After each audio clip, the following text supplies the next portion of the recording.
bienvenidos a mi canal y este es el wrap up de agosto. El primer libro que terminé en el mes fue Mariano Matamoros, El resplandor en la batalla de Silvia Molina. Este libro ya tiene reseña en el canal y pues sí, una reseña bastante larga porque ya saben que a mí me apasiona el tema y no me voy a disculpar por eso. Es una novela epistolar sobre Mariano Matamoros, una de las figuras más importantes en la independencia de nuestro país, pero que a pesar de eso siento que no es tan conocido. Es decir, tenemos Matamoros, Tamaulipas, un lugar con su nombre, pero ¿cuántas personas realmente saben quién fue Mariano Matamoros? Yo conocía como algunos detalles y esta novela, que está en descuento o a un precio muy reducido en el Fondo de Cultura Económica, me lo descubrió. Disfruté muchísimo esta novela. Mariano Matamoros era un cura que cuando llega el movimiento independentista deja pues el curato para irse a pelear, aunque él, bueno, muchas otras personas, va con la idea de que va a ser una pelea corta, que se va a lograr la autonomía y él va a poder regresar a su feligresía. Y las cosas pues ocurren de otra manera. Él era un sacerdote común y corriente, sin formación militar, y sin embargo logra disciplinar a la tropa porque había mucho pillaje, robaban a los muertos, y él dice basta. Se va a hacer esto, se va a respetar a los muertos. También lo hace un poco como propaganda para contrarrestar lo que ha estado difundiendo del movimiento los realistas. Gracias a Mariano Matamoros se rompe el sitio de Cuautla. Él es el que logra salir por alimentos. El sitio de Cuautla fue un suceso muy importante en nuestra historia, pero a pesar de ello casi no está como muy mencionado en este libro, lo cual es muy curioso. Son como una página o dos páginas si juntamos lo que se menciona como tal en un par de capítulos. Esta es una novela de tipo epistolar entre Apolonio, el hijo adoptivo de Matamoros, y las hermanas del mismo, en donde ya cuando el México es independiente hablan sobre Mariano, sobre cómo era el campo de batalla y cómo fue la lucha y todo lo que vivió Apolonio, que era pues quien iba a su lado. Mis lecturas de este mes van a estar dominadas por BookTube al grito de guerra, y el segundo o ya tiene reseña o la va a tener pronto, y es Dos violetas de la náhuatl de Elvira Hernández Carballido. Es un libro cortísimo que me lo compré en el Museo de la Mujer, pero estoy casi segura de que debe estar disponible para descarga legal en la página de la editorial. La voy a buscar y se los pongo en el link. Digo, estoy casi segura porque me he descargado varios libros de ahí. Violetas de la náhuatl era un periódico que se difundió entre 1887 y 1889. Era un periódico dirigido a las mujeres, pero a diferencia de sus competidores estaba escrito enteramente por mujeres, porque antes de ellas pues los periódicos para mujeres resulta que eran escritos por hombres, en donde daban sus consejos de cómo las mujeres debían comportarse, lo que debían pensar, lo que debían esperar. Y sin embargo luego llega Laureana Wright y saca este periódico en donde busca no solo difundir esta información a las mujeres, sino también les abre una puerta, porque dice, si tú, mujer, quieres escribir, quieres publicar esto, quieres que todo el mundo conozca lo que quieres decir, mándanoslo y nosotros lo publicamos. Laureana era una poeta, tenía recursos económicos y se mete en esta empresa donde le dieron a las mujeres la ventana para expresarse. Y a Laureana se le considera una de las pioneras del feminismo en México. Claro, si lo comparamos con las ideas actuales del feminismo, pues sí sientes como un tanto de paternalismo, un tanto de la mujer está hecha para tener hijos y toda la cosa, pero también tiene unas ideas muy revolucionarias para la época, en donde ella apela y exige la libertad intelectual de las mujeres, que ellas puedan leer, puedan escribir, puedan tener conocimiento. También terminé el audiolibro de Adictas a la Insurgencia de Celia del Palacio. Es un libro que vi el año pasado y que busca como recuperar la figura de las mujeres ignoradas por la historia. Y me llamó mucho la atención cuando la vi el año pasado. Y ahora que está el catálogo de Planeta en exclusiva en Script, les voy a dejar en la cajita de descripción un link para 2 meses. Y ya, después si quieren pueden borrar la cuenta y todo, ¿verdad? Pero mientras disfrutan de 2 meses.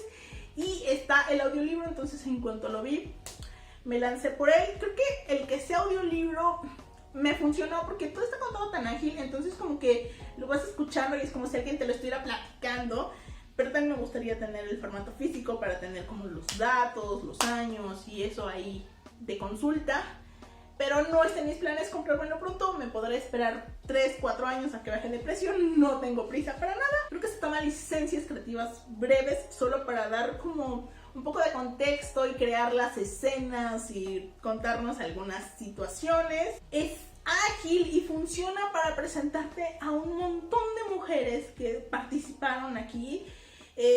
Las más famosas, Leona, Gertrudis Bocanegra, Mariana Rodríguez de Lazarín, pero por ejemplo hay otras mujeres de quienes jamás había escuchado nada, como por ejemplo Hélène Lamar, que era una francesa que primero se va a lo que es Colombia, combate, y ahí después se va a Estados Unidos, y en Estados Unidos conoce a Javier Mina.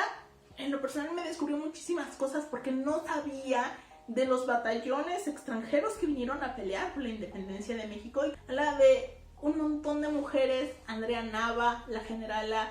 Hay una de ellas, es que les digo que el problema con el audiolibro es que pues, no tengo como el recordatorio físico del nombre.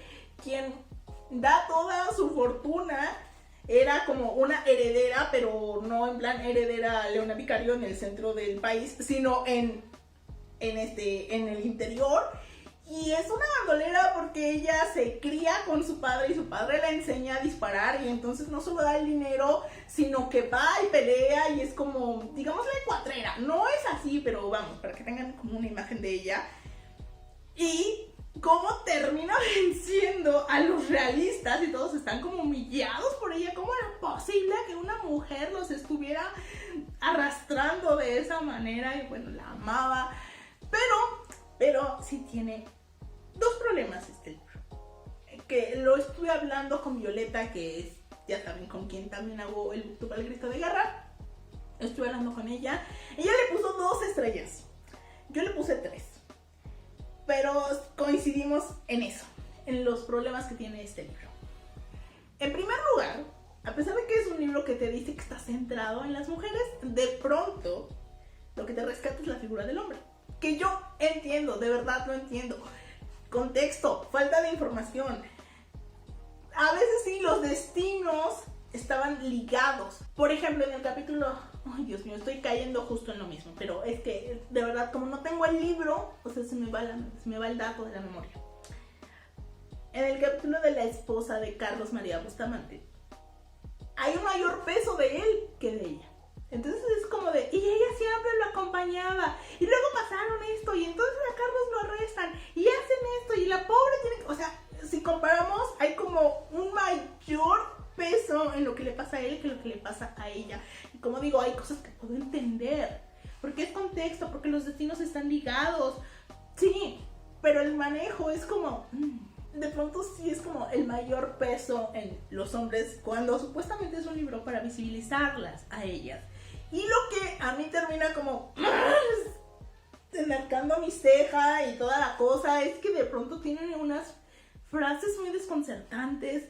No ocurre todo el tiempo, ocurre como tal vez 2 momentos, pero sí fue como de ¿qué está pasando aquí? ¿Por qué me dices eso? Por ejemplo, cuando habla de las mujeres de Minahuatlán, son unas mujeres que se rebelan contra el ejército realista en el pueblo y liberan a los hombres que están encarcelados. Y se pone buenísimo esa parte. Y yo estaba como, sí, cuéntame más.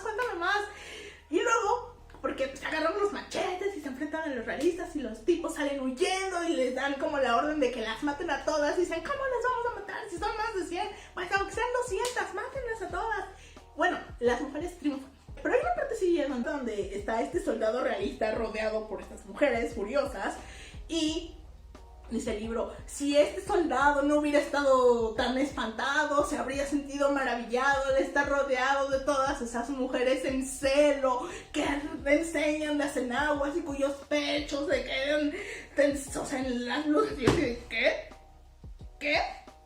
¿En serio? O sea, ¿qué? ¿En serio? ¿Me estás diciendo eso? ¿En esta historia? O sea, si hubiera escuchado esa frase en un libro escrito por un hombre, no me habría sorprendido, me habría molestado porque ya me las he topado, pero habría dicho... Pero que me ponga una frase así, una mujer, en un libro de este estilo, fue sumamente desconcertante. ¿Qué demonios tenía que ver? ¿Qué demonios aporta la historia? Absolutamente nada. Y fue como de... ¿qué? Y como digo, lo repite en un par de ocasiones y realmente no le vi el menor sentido. Otro que termine es el de Morelos, que también hay una reseña en el canal, que está con el de Matamoros, que es un perfil sobre José María Morelos y Pavón. Nos habla de su vida, del contexto de por qué tantos sacerdotes se unen al campo de batalla, sobre su vida privada, como Juan Nepomuceno, que es su hijo biológico, y otros hijos que se le adjudican, y como las mujeres que se le adjudican como pareja, sus decisiones militares, el cómo el movimiento va ganando y luego perdiendo fuerza, su rivalidad con Calleja, cómo sale Sentimientos de la Nación, lo que representa esas ideas liberales donde habla sobre abolir la esclavitud y como un incipiente republicanismo que son las bases para el que seamos un México independiente, porque recordemos que originalmente lo que se buscaba era autonomía, no independencia, y sin embargo, pues aquí estamos ahora, ¿verdad? Es un libro que disfruté mucho, sobre todo porque como lo leí casi enseguida del de Mariano Matamoros, me cuadró todo, sentí que llenaban como los huequitos del otro y me gustó bastante. Y bueno, ya vamos con la última tanda de lo que leí en agosto. Uno de ellos fue La apariencia de las cosas de Elizabeth Brundage, no sé cómo se pronuncie.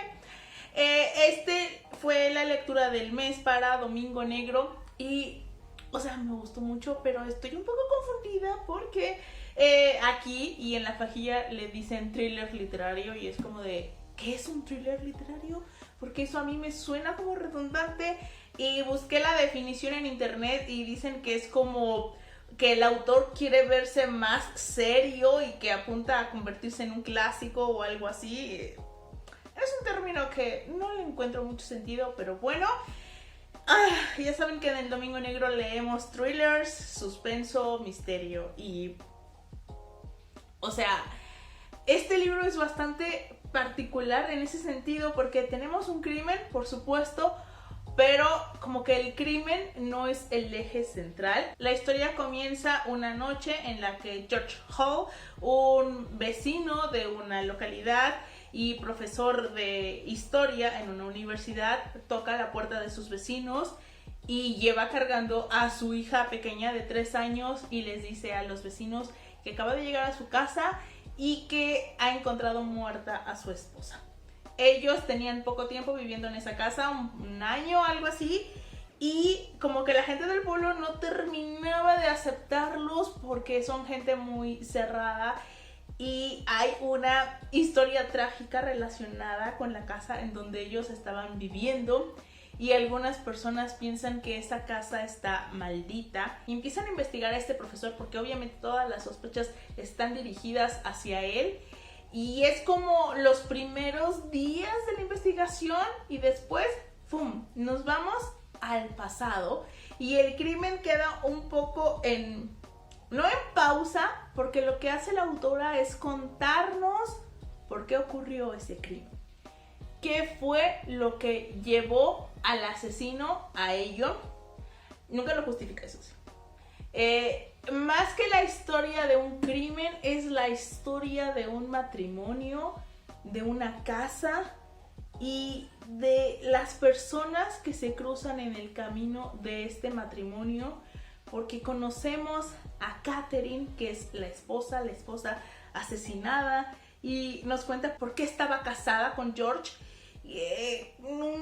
La historia transcurre en los 70s, entonces hay mucho de eso, hay mucho de estas mujeres que no se sienten capaces de separarse por la carga social, porque el divorcio todavía no está muy bien visto, porque de qué me voy a mantener, de qué voy a vivir, la presión. Además, Catherine es católica, muchos de los personajes que aquí aparecen son católicos y hay como esta visión de no, las mujeres católicas se callan y siguen adelante con los matrimonios. O sea, sí, Pero también me quedó un poco la duda en el sentido de, ¿eso no lo hacen también las evangélicas, las protestantes y eso? O sea, solo las católicas. En fin. Entonces conocemos a Catherine, conocemos a George, conocemos también a otros personajes a quienes vivían en esa casa, porque sí hubo un suceso muy trágico ahí y las personas que vivían en esa casa originalmente tuvieron que irse, pero siguen siendo parte del destino de esa casa de alguna manera. Y también hay unos ligeros toques de paranormal, porque de pronto vemos o sabemos de la presencia de fantasmas en esa casa. No necesariamente están como para espantarte a ti como lector, sino porque sabes que están ahí y tienen como una funcioncilla. De pronto hacen como ligeras apariciones, pero es solo como para darle ese tono a la novela. Es una historia que mientras yo la leía la sentía como muy deprimente, muy real en ese sentido.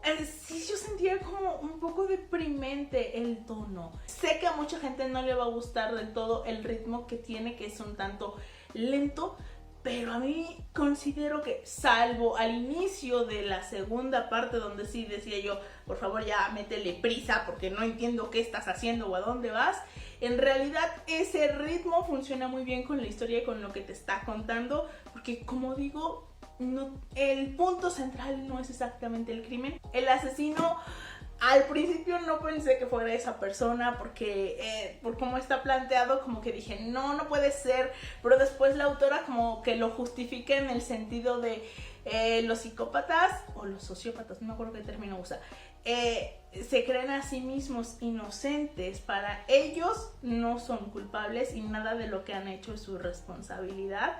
Y sí, eso encajaba como con el perfil del personaje. Y la autora te va dejando migajitas para decirte quién fue el asesino, es esta persona.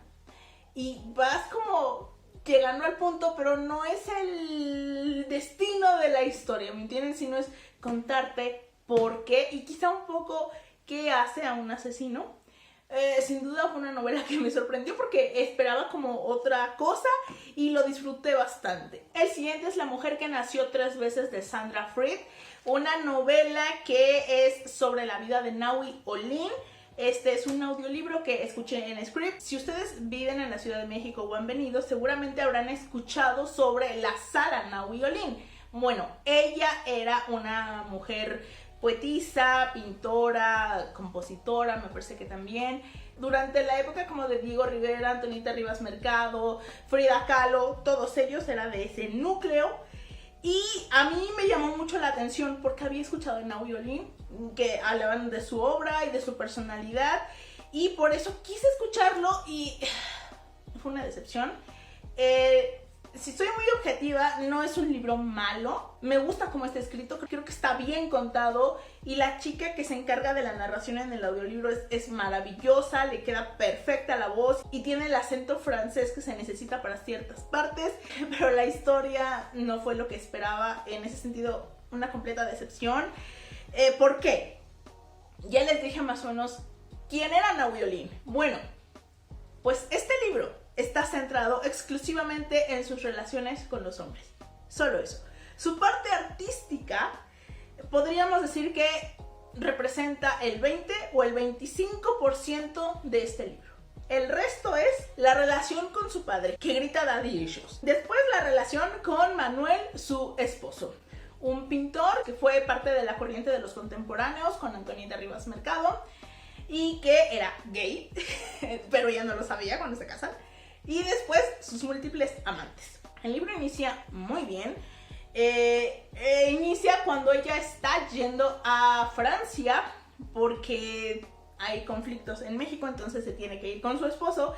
Y ella ya está como de, tenemos 6 meses casados y esto está yendo muy mal. ¿Por qué no me desea? Pues, amiga, tengo que decirte una cosa muy importante. Y después como que va conociendo otros pintores, conoce a Picasso, a Diego Rivera en Francia. Y después como que nos vamos un poco al pasado y conocemos a su padre, a Manuel Mondragón, que era un hombre fuerte en el porfiriato, fue ministro de guerra. Él era un creador de armas, no me acuerdo exactamente, pero en el libro mencionan cuáles armas diseñó él, creo que un rifle semiautomático o algo así, no sé de armas. Entonces era un hombre muy poderoso. Y dejando de lado eso, él fue uno de los traidores a Madero. Él fue uno de los asesinos junto con Huerta, los que se levantaron contra Madero y provocaron la escena trágica. Entonces yo estaba haciendo mi coraje en ese capítulo. O sea, estaba con la bilis rebosando, ¿no? Y entonces eso sirve para plantearnos que Nahui, que fue bautizada como Carmen, era una niña mimada. Una niña mimada, caprichosa y que todo lo conseguía porque su papá pues era muy rico, muy poderoso y era la niña de sus ojos y entonces ella siempre se salía con la suya. De hecho se casa con Manuel porque un día van a una fiesta, Manuel es como el encargado de entretenerla y ella le dice a su papi, papi, quiero a ese hombre. Y su papá lo manda a llamar y como que al día siguiente o un par de días le dice, ya fijé la fecha para tu boda con mi hija. Y Manuel está infartándose, así de, ¿casarme? ¿Yo? Pero sirve para plantearnos lo caprichosa que era y cómo siempre se salía con la suya. Pero después todo, absolutamente todo, es sobre los hombres, todo. Y eso fue como una completa decepción porque esperaba una cosa diferente, una carrera de su vida. Como dije, objetivamente no es un mal libro, pero no es lo que yo esperaba. En ese sentido fue una completa decepción y mejor tengo ganas de leer el de Adriana Malvido, que dicen que sí está muy bueno. Y ya nada más de rápido, leí 5 tomos de Fullmetal Alchemist. Les dije en el mes anterior que estaba esperando como que la historia avanzara porque yo sabía que ya estaba cerca de explotar y ya está explotando y es como de oh my god, está buenísimo. Y ya, después me voy a explayar de esto. Y también leí 3 tomos de Given de Natsuki Kisu. Digámosle que lo estoy leyendo en una lectura conjunta con Katy, con Clau, con Ari y con Osi. Si vieron mi video sobre el anime que vi en la cuarentena, sabrán que amé esta historia, entonces pues ya necesitaba leerlo, que aparte en septiembre se publica en México por parte de Panini. Y el tomo 2 tiene el capítulo que más me hizo sufrir en el anime, que es el capítulo 9, el tomo 2. Y así como sugerencia, por si quieren llorar, 100% garantizado, lean ese capítulo mientras escuchan de fondo la canción de Mafuyu. Estaba llorando en el trabajo. Porque, y sí, o sea, ya voy a la mitad. En realidad Given son 6 tomos, ya tengo 3. En estos días me voy a leer el resto. Y no sé qué voy a hacer con mi vida cuando lo acabe, porque Given es bimestral. ¿Dejar eso? Yo, que no he leído Shingeki no Kyojin porque es mensual, voy y me engancho de un bimestral. Me lleva la fregada. Eso fue todo por el día de hoy. Espero que este video les haya gustado y nos vemos en el siguiente. Adiós.